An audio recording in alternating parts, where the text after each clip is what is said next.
కుప్పంలో తిరుపతి గంగమ్మ జాతర ప్రాంతాలను పరిశీలించిన జిల్లా ఎస్పీ మీడియాతో మాట్లాడిన జిల్లా ఎస్పీ మణికంఠ జందోలు తిరుపతి గంగమ్మ జాతరకు పటిష్ట బందోబస్తు ఏర్పాటు చేయడం జరిగిందని గంగ జాతరను ప్రశాంత వాతావరణంలో నిర్వహించేందుకు ప్రతి ఒక్కరూ సహకరించాలని అన్నారు.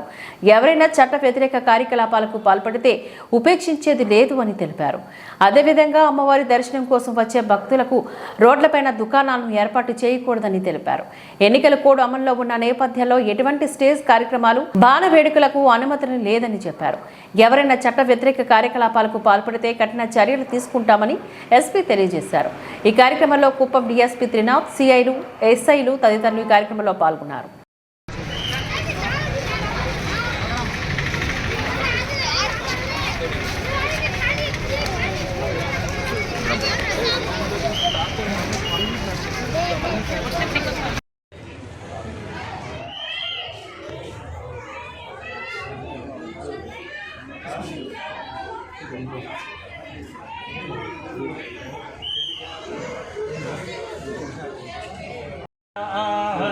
नवा नवा भवति जायमानः देवेभ्यः तदाचायं चन्द्रमः निरतिकेभ्यः पुरुषस्तेन्द्रिय आयुष्येन्द्रिये प्रतिष्ठते अनुग्रह कटाक्ष वीक्षणा सिद्धि.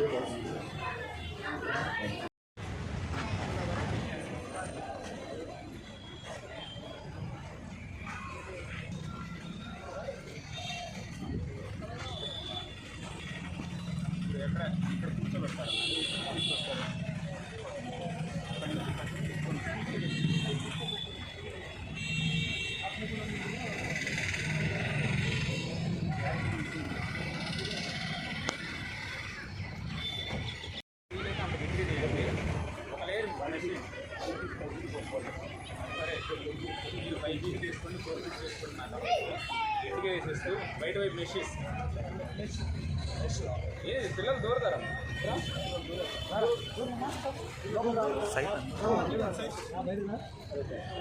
నేను అదే కదా అన్న, పిల్లలు దూరతారు.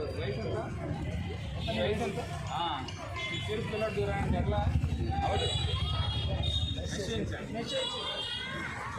బయట దానికి బయట దానికి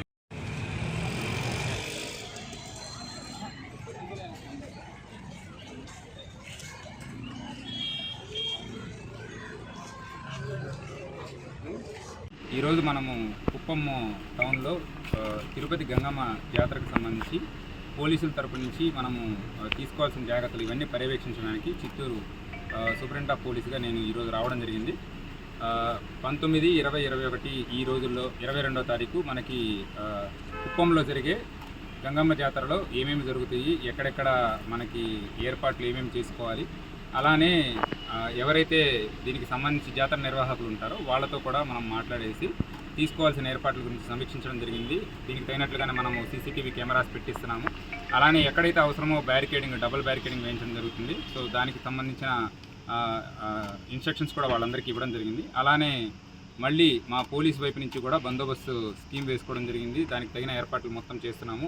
బయట నుంచి కూడా తగినంత ఫోర్స్ ఇవ్వడం జరుగుతుంది. సో ఎటువంటి ప్రాబ్లం రాకుండా, ఎటువంటి ఇష్యూస్ లేకుండా పూర్తిగా జాతర నిర్వహించాలనుకుంటున్నాము. దయచేసి ప్రజల్ని కోరుకునేది ఒకటే, సో ఎటువంటి ప్రాబ్లమ్స్ ఉన్నా సరే ఇమీడియట్గా పోలీసులకు తెలియజేయండి. అంతేగాని ఏది లా అండ్ ఆర్డర్ ఇష్యూస్ వచ్చేలా చేసుకోవద్దు. ప్రస్తుతం మోడల్ కోడ్ ఆఫ్ కాండక్ట్ అమలులో ఉంది. దానికి తగినట్లుగానే మనము అన్ని ఏర్పాట్లు చేస్తున్నాము. ఎటువంటి స్టేజ్ పర్మిషన్స్ కానీ, ఫైర్ క్రాకర్స్ కానీ ఇవి ఉపయోగించొద్దని చెప్తున్నాము. ఏదైతే సరే మనం ట్రెడిషనల్గా చేసుకుంటామో ఆ రకంగా మీరు చేసుకోవడానికి పోలీస్ వైపు నుంచి పూర్తి కోఆపరేషన్ ఉంటుందని తెలియజేస్తున్నాను.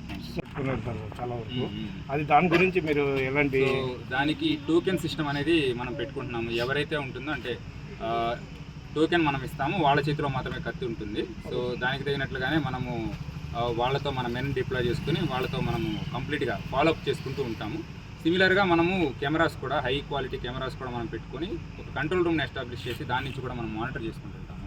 సో ఒకవేళ ఎవరైనా మిస్యూజ్ చేస్తారని మాకేమన్నా ముందర ఇన్ఫర్మేషన్ తెలిసినా, ఎవరైనా మిస్యూజ్ చేసినా వాళ్ళ మీద చట్ట ప్రకారం కఠిన చర్యలు ఖచ్చితంగా తీసుకుంటాం. సార్ ఇంకో విషయం అంటే కత్తిలో వచ్చేసి చాలా వరకు లాంగ్ లెంతులు పెట్టుకుంటారు. అది కాకుండా దానికన్నా సైజ్ ఏదైనా తక్కువ అది ఒకసారి నిర్వాహకులతో మాట్లాడేసి సో ఎంతవరకు ఉంటే అవి మళ్ళీ సమీక్షించి దాని గురించి వివరాలు మళ్ళీ తెలియజేస్తాం. సార్ అదేవిధంగా అమ్మవారి అంటే అగ్నిగుండం అయిన తర్వాత ఆ ప్లేస్లో వచ్చేసి దుకాణాలు చాలా వరకు పెట్టుకుంటారు సార్. ఈసారి అలాంటివి అక్కడ పెట్టుకోనేకి దుకాణాలని వీటిని ప్రస్తుతం అలౌ చేయట్లేదు. సో వాళ్ళతో కూడా మనం మాట్లాడేసి ఏ రోజైతే మరీ ఎక్కువ రద్దీ ఉంటుందో ఆ సమయంలో క్లోజ్ చేసుకోమని చెప్తాం.